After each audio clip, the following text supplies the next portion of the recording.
जो टॉगल को एनेबल करते हैं तो ये सबको कंट्रोल कर लेगा, या फिर यहाँ पे भी कर सकते हैं। लेकिन अगर आपको इंडिविजुअल शेप की चारों कॉर्नर में अलग अलग शेप के बनाओ, सपोज मुझे 2 कॉर्नर्स को शार्प रखना है, 2 को मुझे बेंड करना है, तब आप ये 4 सेपरेट वाला यूज़ करोगे। तो जो वैल्यूज आप शार्प करना चाहते हो, हाँ, तो सपोज मेरे ये लेफ्ट और राइट, टॉप बॉटम मैंने कर्व कर दी और बॉटम एंड टॉप मैंने लेफ्ट राइट में शार्प रख लिया, तो इंडिविजुअली भी मेरे को हैंडल कर सकता है।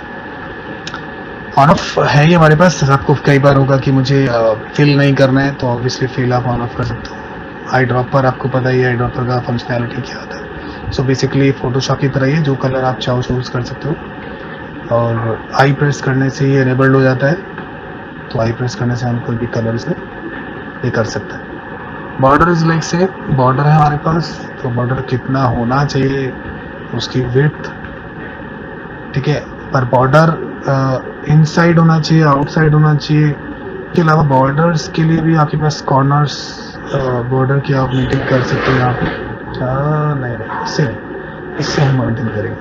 देखो, तो जो स्पेसिफिकली बॉर्डर का कॉर्नर है वो हम इससे मेंटेन कर सकते हैं। तो आपको राउंड कॉर्नर बॉर्डर चाहिए, या ऐसे स्लाइस्ड चाहिए, कटा हुआ चाहिए, या फिर नॉर्मल डिफॉल्ट हमारे लिए उसके लिए ये बेसिकली जो है बट कैप, ये बॉर्डर के जो इन बिटवीन गैप्स होते हैं उसको हैंडल करता है, ठीक है। तो अब यहाँ पे मेरे जो ये जितना भी शेप है उसमें इसने मुझे बॉर्डर में गैप दे दिया, डैश के अकॉर्डिंग उतने ही हमारे फिर ये लंबी हो जाएगी, स्ट्रेच टू डैश। तो ये उस तरह की प्रॉपर्टीज है। तो अभी जो गैप है ये आपको शार्प चाहिए, तो आप उस तरह की प्रॉपर्टी डिफाइन कर सकते हो। इसमें राउंड कॉर्नर करना है या इसमें स्क्वायर करना है, तो उस तरह का एक प्रॉपर्टी है बेसिकली। यूजुअली बॉर्डर फ्लैट रखते हैं तो हम लोग उसको 0 कर देते हैं, ठीक है। देन शैडोज हैं, तो कुछ इफेक्ट्स हैं हमारे पास, बट सारे इफेक्ट्स में नहीं है। एक शैडो है हमारे पास, हम शैडो की तरह इसको यहाँ पे यूज कर लेते हैं। तो स्लाइटली एक शैडो अभी है, हाँ, आपको बनानी नहीं है, राइट। और ये शैडो आपकी ग्राफिक एरिया को भी मतलब कंसिडर करता है। जब आप इसको एक्सपोर्ट करोगे तो ये शैडो के साथ एक्सपोर्ट करेगा, तो उसका जो लेआउट है वो लेता है और रिसीव करता है उसको, ठीक है। तो जहाँ पर भी रिक्वायरमेंट ऐसी होगी वहाँ पर हम ये कर पाएंगे, ठीक है। देन बैकग्राउंड ब्लर एक्चुअली इसमें भी कोई इमेज नहीं है, तो अभी हमें ज़्यादा पता नहीं चलेगा, देखो। बट अगर हम इसमें इमेज को ड्रॉप करें तब हम देख पाएंगे कि क्या वो काम करता है। तो फिलहाल बहुत स्पेसिफिक है, जो काम आपको करना होता है ना, यूजुअली जो हम डिजाइनिंग यूआई डिजाइनिंग के लिए करते हैं उतना ही काम है, उससे ज़्यादा नहीं है।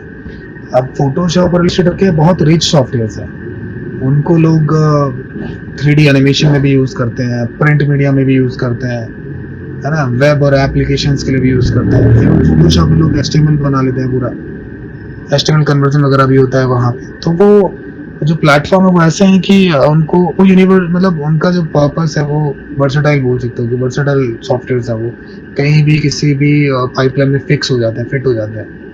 लेकिन ये स्पेसिफिक है, आपको सिर्फ UI ही डिज़ाइन करना है, UI का ही आप प्रोटोटाइप बनाओगे, ठीक है। तो आप उसी पाइपलाइन के लिए सॉफ्टवेयर दिया हो, तो इसलिए बहुत जो रिक्वायरमेंट होती है उनको पता है कि क्या रिक्वायरमेंट है, आप उनके अकॉर्डिंग ही यहाँ पे बेसिकली चीज़ें जो है वो डाल दो। तो अब यहाँ पे इमेज का फेड भी हमें मिल गया, हमें अपने बैकग्राउंड की विजिबिलिटी भी मिल गई, कितना अमाउंट हमें ब्लर करना है, कितना अमाउंट हमें नहीं रखना है वो भी हमें मिल गया। तो ये बेसिकली विजिबिलिटी के लिए भी है, बैकग्राउंड हमें कितना रखना है। कई बार होता है कि हम बहुत सॉफ्ट पीछे कुछ सिंबल्स भी डाल देते हैं, जब स्प्लैश लाइन देखे होंगे हमने ओपन होते हैं, तो बैकग्राउंड हम बहुत स्लाइटली, सपोज आपका फूड ऐप है, तो फूड ऐप का होम पे जब आप एप्लीकेशन स्टार्ट होगा तो ऐप के पीछे क्या होता है, आप लोग ज़्यादा कलर्स नहीं यूज़ करते। स्प्लैश स्क्रीन में क्या होगा, सिर्फ एक मिनिमलिस्टिक एक हमारा डिज़ाइन वर्क होता है, मिनिमलिस्टिक आइकन्स जिनको हम बोलते हैं। तो उस तरह के छोटे छोटे आइकन्स लेस विजिबिलिटी के साथ बैकग्राउंड पे यूज़ करते हैं, तो वो थोड़ा सिंबलाइज करता है कि अच्छा ये जो एप्लीकेशन है उसमें किस तरह के प्रोडक्ट मिलेंगे, सारी फूड बेस्ड ऑफ। तो उस तरह के छोटे छोटे आइकन्स लोग पीछे डाल देते हैं, उसकी विजिबिलिटी थोड़ा कम कर देना। तो इस तरह से आप यूज़ करो, तो वहाँ पे काफ़ी इसका मतलब यूज है। और जब ये कंपोनेंट फाइनल हो जाएगा, आपको इसे एक्सपोर्ट करना है, तो हम इसको मार्क एज एक्सपोर्ट भी कर सकते हैं। तो अगर आप मार्क करोगे तभी एक्सपोर्ट होगा, जब हम इसको एक्सपोर्ट करेंगे। अगर मार्क नहीं होगा तो एक्सपोर्ट नहीं होगा। ठीक है, तो ये कुछ वैसे ही मतलब अभी ऐसे ही सारे हमारे पास जो भी प्रॉपर्टीज हैं वो सभी में हमें मिलने वाला है। तो यहाँ पे आप देखो कुछ डिफरेंट नहीं हुआ, हमने सिर्फ शेप डिफरेंट किया, अदरवाइज और कुछ डिफरेंट यहाँ मिलेगा। सेम अगेन हमारे पास यहाँ पर ये भी मिलेगा पॉलीगन। ठीक है, तो इसके अंदर भी हम बस हमारे पास कुछ चीज़ें क्या जैसे चेंज होगी, मैं बताया था कि हम इसको पेंटागन भी बना सकते हैं, हेक्सागन भी बना सकते हैं। तो ये हमारा चेंज हो गया। अब हमें सबके कॉर्नर्स को कैसे हैंडल करना है, कितना रेडियस होना चाहिए, तो यहाँ पर एक ही पॉइंट दिया हुआ है, तो वो यहाँ पे हमें दिया हुआ है यार।